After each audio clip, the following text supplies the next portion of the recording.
Bienvenue dans La Voix rayée. Aujourd'hui, épisode 24, on va parler d'un sujet qui préoccupe beaucoup les parents, les réseaux sociaux.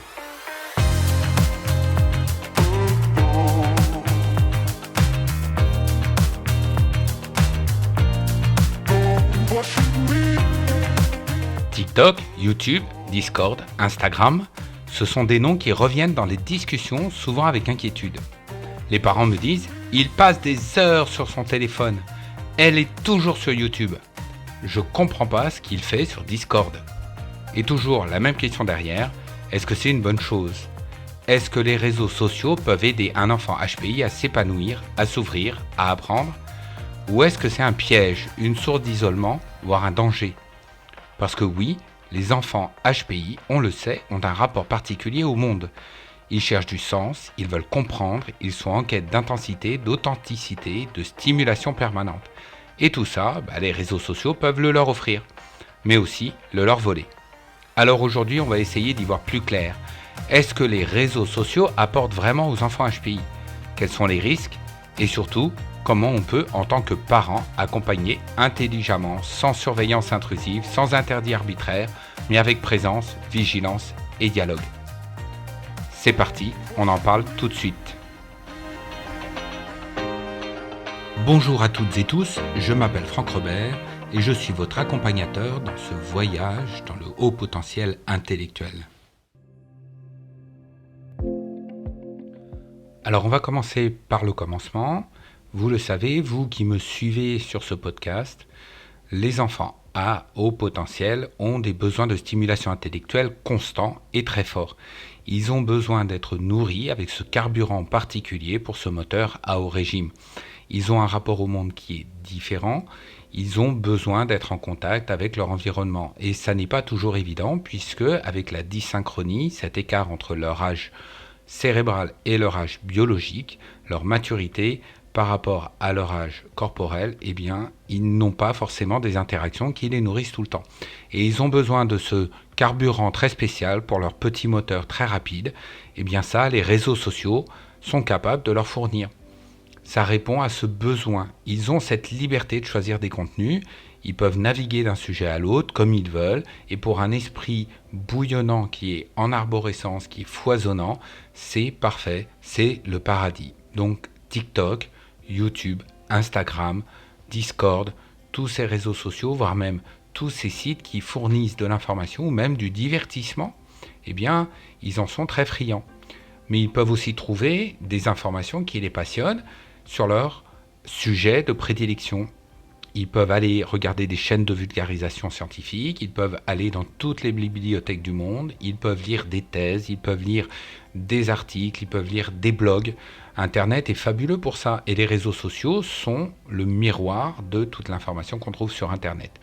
Il y a des serveurs Discord aussi, ce sont des serveurs de forums, de discussions autour des passions spécifiques. S'ils sont friands de jeux vidéo, il y a des Discord autour de ça. S'ils sont passionnés d'informatique, il y a des Discord autour de ça. Ce sont des serveurs qui fournissent de l'information. Il y a des plateformes, vous connaissez tous YouTube, vous savez qu'on y trouve beaucoup de choses, du bien, comme des tutoriels, des faites-le vous-même, mais aussi des choses qui sont de moins bonne qualité. Donc, ils sont capables d'aller regarder tout ça et ça va leur donner le sentiment d'appartenir à une communauté. Parce qu'ils se sentent en décalage dans la vraie vie avec leur environnement. Sur Internet, avec les réseaux sociaux, ils peuvent choisir leur environnement et là, zéro décalage. Oui, puisque c'est eux qui choisissent et si ça ne se passe pas bien, ils peuvent mettre fin instantanément à ce qu'ils sont en train de regarder ou ils peuvent ignorer ce qui se passe sur le réseau, s'ils ont des échanges sur Instagram par exemple et que ça ne leur plaît pas, il suffit donc d'arrêter d'échanger, voire même de supprimer la conversation, voire même de bloquer. Donc vous voyez qu'ils ont beaucoup de pouvoir sur les réseaux sociaux, un pouvoir qu'ils n'ont pas dans la vraie vie. Alors il y a des risques spécifiques pour les profils HPI. Le premier risque, c'est leur hypersensibilité, leur sensibilité très intense. Parce qu'un commentaire qu'ils peuvent recevoir, ça peut les blesser très profondément. Ou alors voir une vidéo choquante qu'ils n'avaient pas anticipé, ça peut aussi les impacter beaucoup plus qu'un autre enfant. Il y a aussi cette comparaison sociale qui a lieu constamment sur les réseaux sociaux en fait. Il y a des enjeux de pouvoir implicites ou explicites entre les enfants. Il y a le cyberharcèlement aussi, vous le savez, et je pense que vous le craignez, qui peut abîmer l'estime de soi ou qui peut les déstabiliser très fortement ou leur laisser penser qu'ils sont nuls ou qu'ils ne sont pas aimés, alors qu'en fait c'est juste des enjeux sur les réseaux sociaux, c'est pas véritable, c'est pas véritablement des sentiments forts, c'est avec des personnes qui sont éloignées. Donc il y a un besoin de renforcement de l'estime de soi, mais ils vont avoir un sentiment de perfection aussi. Ils vont sentir qu'ils ont échoué ou que ça n'est pas aussi bien que ce qu'ils pensaient. Donc là aussi, ça va entamer l'estime de soi. Il y a aussi la surstimulation. Alors, tous les contenus, ça va très vite. Il y a un zapping très rapide sur ces réseaux sociaux. Avec ces applications, on peut changer simplement en faisant glisser le pouce. Si vous avez essayé, vous voyez de quoi je parle. Donc, il y a des contenus de façon permanente. Vous pouvez regarder des petites vidéos d'1 minute, de 2 minutes. Vous pouvez en gober comme des bonbons très facilement sur les réseaux sociaux. Et du coup, ça va créer de la fatigue. Ça peut créer de l'agitation. Évidemment, vous pensez aux troubles du sommeil et vous avez aussi raison puisque le cerveau va être très stimulé. Il va avoir du mal à réduire son régime pour aller dans le sommeil. On sait que les HPI ont déjà des difficultés d'endormissement, mais les écrans et les réseaux sociaux juste avant, ça n'aide pas. Et des difficultés de concentration, évidemment, puisque quand on fait du zapping, on entraîne son cerveau à avoir une attention qui est beaucoup plus fragmentée. Dernier risque, l'isolement.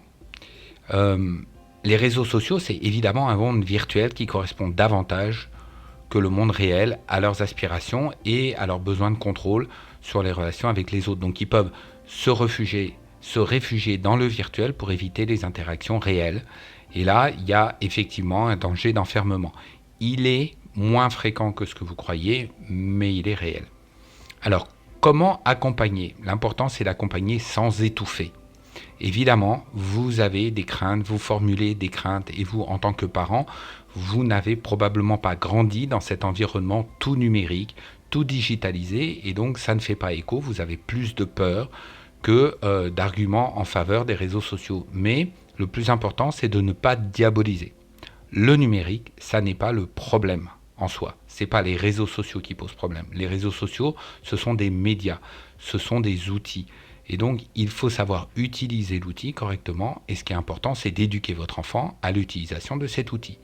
Et pour cela, je vous propose de plutôt créer un dialogue en demandant qu'est-ce que tu regardes en ce moment ou quels sont les sujets qui t'intéressent. D'ailleurs, qu'est-ce que tu apprends grâce à ce compte Instagram ou qu'est-ce que cette vidéo ou cet ensemble de vidéos t'apporte parce que vous allez pouvoir vous intéresser à ce qui suscite l'intérêt chez votre enfant et du coup vous rentrez dans un dialogue. Vous n'êtes pas dans une sorte de jugement implicite ou le jugement qui va imaginer venant de l'adulte le regard que vous portez probablement sur sa façon d'être sur les réseaux sociaux. Observez les signaux faibles pour vous assurer qu'on ne rentre pas dans une spirale négative.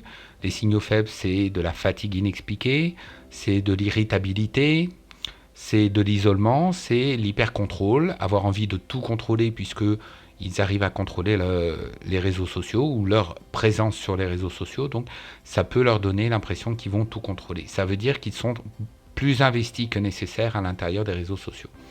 Vous pouvez aussi proposer des espaces alternatifs, rentrer dans le monde réel en faisant des activités créatives, bien sûr des activités créatives qui peuvent venir des réseaux sociaux. Il y a beaucoup de tutoriels pour faire des activités, créer des choses, cuisiner, peindre, dessiner, etc. Vous pouvez aller faire du sport aussi, parce que les réseaux sociaux peuvent susciter le sport et vous pouvez faire un lien avec une véritable activité sportive ou faire des projets concrets. Vous pouvez aussi visiter des musées, aller dans des bibliothèques en vrai et pas uniquement sur les réseaux sociaux et vous pouvez faire le lien entre le réel et le virtuel. Ce qui est important, c'est de reconnecter régulièrement du réel en plus de cette vie virtuelle. Dernière chose à faire, les aider à développer un esprit critique. Parce que tout ce qu'on voit sur les réseaux sociaux n'est pas la vérité. Et donc, il faut avoir un esprit critique envers les médias, une éducation aux médias. Les réseaux sociaux, ce sont des médias, ce sont des outils. Il faut avoir un regard avec du recul. Et ça s'apprend. ça n'est pas instinctif. Et n'imaginez pas que les enfants vont l'apprendre parce qu'ils vont à l'école ou parce qu'ils développent naturellement un esprit critique. Non, ça prend du temps, c'est une véritable éducation de longue haleine. D'ailleurs, vous les adultes, parfois, vous ne l'avez peut-être pas suffisamment. Et donc, il faut éduquer à la critique, au jugement des médias et donc des réseaux sociaux. Apprenez-leur à lire entre les lignes. Il y a beaucoup d'implicites dans le monde virtuel, beaucoup d'implicites sur Internet, dans les blogs, dans les articles, dans les vidéos, mais vous pouvez aussi leur apprendre comment ne pas croire tout ce qu'ils regardent ou tout ce qu'ils écoutent. Dernière chose, apprendre à repérer les manipulations. Il y a de la pub, il y a beaucoup de fake news, il y a beaucoup de prétentions sur les réseaux sociaux qui ne sont pas la réalité. Et donc, on peut manipuler complètement la réalité à travers les réseaux sociaux. Donc, ce qui est très important, c'est de développer l'esprit critique. En conclusion, retenez donc que les réseaux sociaux ne sont ni bons ni mauvais. Ce qui compte, c'est l'usage équilibré qu'on en fait et surtout la conscience de soi que ça donne. Apprenez à votre enfant HPI à bien comprendre pourquoi il va sur les réseaux sociaux. Qu'est-ce que ça lui apporte en plus? Valoriser ce que ça lui permet de construire au niveau de son identité. Équilibrer l'apport au niveau de l'estime de soi. Ça peut l'aider à construire des qualités, des capacités, des compétences, mais ça peut aussi dégrader l'estime de soi à cause des commentaires ou des attaques, des agressions de cyberharcèlement par exemple.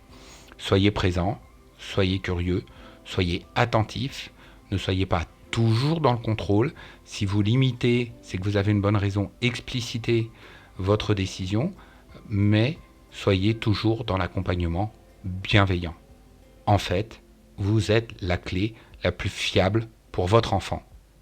Et même dans le virtuel, il a besoin de votre regard réel de parent.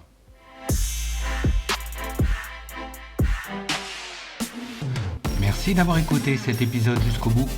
Si vous avez aimé, abonnez-vous et laissez-moi 5 étoiles et un commentaire sur votre plateforme d'écoute préférée. Et partagez le podcast avec vos connaissances qui aimeraient en savoir plus sur le HPI. La voix rayée, c'est tout pour aujourd'hui. On se retrouve très bientôt pour un prochain voyage. Au revoir.